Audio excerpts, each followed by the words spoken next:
There's a lot of questions, aren't there? A lot of interesting questions, but at the end of the day, whether you like President Trump or hate President Trump, we should all be horrified that somebody tried to kill President Trump. Just like we would have been horrified if they tried to kill President Biden or President Obama or anybody, President Clinton. Whether you like their politics or not, we should be horrified at violence in every form.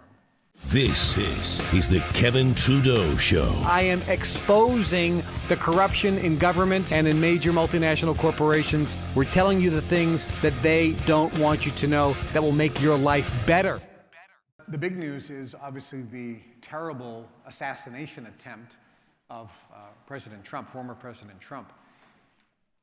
And it's in the news. There's a lot of already conspiracy theories about what's going on. And let me just give you a short little take on this. This is a tragic situation. If we remember in history in the United States, Martin Luther King was assassinated. RFK, Robert Kennedy Jr. was assassinated. His brother, JFK, was assassinated. And if you go back, obviously, President Lincoln was assassinated.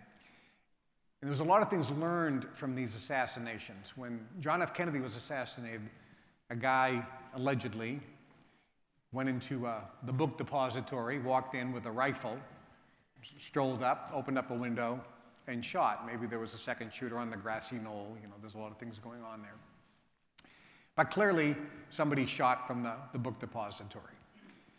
Based on that, the Secret Service had come up with some very specific protocols to protect people that they're protecting, like former presidents. And one of which is if President Biden or past President Obama or Clinton or President Trump, they all have Secret Service details. If they're speaking, the Secret Service comes in and says, okay, let's do a little walkthrough here. This is the podium. Where would a shooter be if there's somebody trying to assassinate him? So they do a 360-degree search and say, where could a shooter be? Oh, there's a building right there. And there's a building over there. And there's a building right there. So what the Secret Service does is we need to secure the building.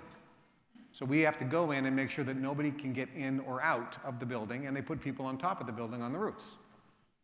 That's standard protocol. There are witnesses that have been filmed on camera, and they seem like they're not fake. They seem like they're legitimate witnesses who said, yeah, I saw the guy shoot. He was on top of the building. I saw the shooter on top of the building. And I saw after the shooting how the Secret Service immediately came and shot him and killed him. So there's a couple interesting questions here. Number one, how is it that he got on top of the building if the building was secure? By protocol. By protocol, it was supposed to be secure. That means nobody could enter or leave the building. So how did he get in? And it was supposed to be, by protocol, Secret Service on top of the building, because it was obviously a clear line of sight for an assassination attempt. And so that's a question. And then the other question is, how was it within seconds after the shot that the Secret Service took the guy out? I mean, how is that possible? How is it that people on the ground said they saw him before he shot, but the Secret Service didn't see him before he shot? But then as soon as he shot, they immediately took him out. There's a lot of questions, aren't there? A lot of interesting questions, but at the end of the day, whether you like President Trump or hate President Trump, we should all be horrified that somebody tried to kill President Trump.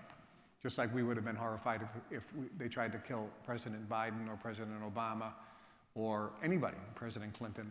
Whether you like their politics or not, we should be horrified at violence in every form and without exception. Hi, I'm Kevin Trudeau. This is everything they don't want you to know about to improve the quality of your life. Broadcasting every Monday and Wednesday, 2 days a week now. Monday and Wednesday at 1 o'clock Chicago time. Make sure you tune in and subscribe to the channel and share these shows with everyone you know.